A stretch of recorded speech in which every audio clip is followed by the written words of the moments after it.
So guys, part 8 tayo. Yung mga ibon, may YB na tayo. Na-discuss ko na ito ng part 6. So, may YB na tayo. Guys, ito yung pinaka lagi kong sinasabi sa lahat ng pansier, kada sinong makausap ko. Excuse guys.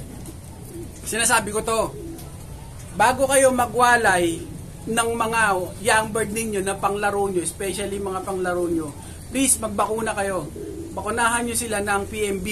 So yung PMB, kung meron, depende, marami. Meron dyan 7-in-1, meron 4-in-1, merong pang adeno, meron pang kung ano yung afford nyo, pero masasuggest ko na dun sa hindi ganong nakaka-afford, na at least bakunahan nyo. Kay Boss Ed, PMB, meron dyan, mura lang din. Kay Ma'am Julie, mura lang din. Baka meron kayong mga mura, 800, 750, 900, 50 shots na yon sa, PMB virus. So, ang pag doon lang sa mga newbie, paano sinusuksok yung, yung karaniwan, 0.2, 0.5. ang sa ringgilya. Tapos hilahin mo lang yung batok, suksok mo doon sa loob lang ng balat. Huwag doon sa laman, huwag doon sa buto. So yun lang yung hilahin mo gano'n. Kung may tagahawak ka, maganda, para hindi matamaan yun sa batok. Para safe yung mga ibon natin. Guys, magbakuna kayo. Pagwalay nyo ng young bird nyo, especially yung mga ililipad natin. So magbakuna tayo. Tapos yung mga 1 week, so 3 weeks o 1 month bago mag-derby o mag-training ka sa club, magbakuna ka na rin. So importante. So sobrang dami na nag-PPM sa akin. Sir, ano ba yung pwedeng gamot dito? Pwedeng gamot dito. Ang sinasabi ko agad, kasi nagkarga ka sa club. Opo. Ang sinasabi ko agad, nagbakuna ka ba? Hindi nga po ubus ang ibon. So guys, maliit na halaga kukumpara sa halaga ng ibon at sa halaga ng oras na mawawala mo, sa halaga ng gastos na ginawa mo, kaysa magbakuna ka, mag-prevention ka na agad, magbakuna tayo. Maraming dyan na nagbebenta ng mga pangbakuna, prevention, may pang adenovirus pa. So kung ano yung kaya nyo afford na bilhin nyo para sa mga ibon natin. Kasi sayang yung yung panahon na pinaghanda natin na mula young bird o binili mo yan o hanggang sa breed mo, tapos pagdating ng young bird hindi na bakunahan, inakyat mo, nagkabaliling, o tapos tinraining mo agad, hindi ka pa nagbabakuna, tinraining mo na agad sa club, hindi ka pa nagbabakuna, pag uwi nun may mga sakit, may tama na yung mga ubos talaga, ibon mo riyan. So dinanas ko yan, hindi ako nagbabakuna ng 2013, 11, 12 13, hindi ako nagbakuna niyan. Pagdating ng 2014, halos naubos yung ibon ko. Ilan lang yung natira nun, pero swerte pa rin na nakapagpa-champion ako sa MMFC noong 3rd overall, tsaka sa mga club. Nagpa-champion ako sa kanila, sa mga club na yan. So, 15 ganun ulit. So, yung mga sumusunod na taon, nag-i-invest ako sa bakuna. So, kailangan talaga na mag-invest kayo sa bakuna ng mga ibon natin.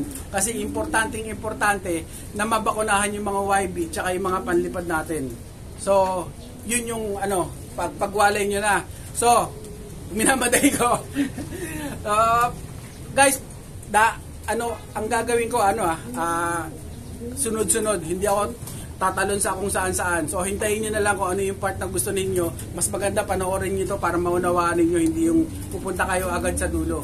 So, ayun na. Bago nyo iwalay, bakuna, tas iwawalay nyo na. Paano, Sir Mike? Paano ba yung sistema ng isang beses mo lang papakainin yung mga winalay mo? So, ang sabi ko nga nung nakaraan, pag winalay ko na sila, isang beses na lang kakain. So, ang ginagawa ko, bibigyan ko sila ng pagkain muna, tapos, pag kumain sila, okay, pagka hindi kumain, okay lang din. Kasi mga busog-busog pa yan, tsaka meron pa yung mga pats-pats sa katawan nila dahil nga galing sa breeder, dahil spoiled yan sa mga magulang nila. So, ang gagawin ko, hindi ko na sila papakainin, kinabukasan kakain na yan sila. So, doon mo makikita, kinabukasan na malakas na silang kumain. Tutuka sila kasi nga gutom sila. So, Sir Mike, gaano ba karami binibigay mo yung 1 day eat mo? Gaano ba karaming patoka ang binibigay mo sa one day eat mo. Kasi nga yung sa amin nga, 2 beses ang papayat pa nga ng ibon namin, ganito, ganito, 2 beses na kumakain yun. So, obserbahan nyo yung mga ibon ninyo na 2 beses kumakain, compare sa 1 beses kumakain. Makikita ninyo, sa 1 beses kumakain, wala silang sinasayang na pagkain. So, malakas sila, magana sila, maliksi sila.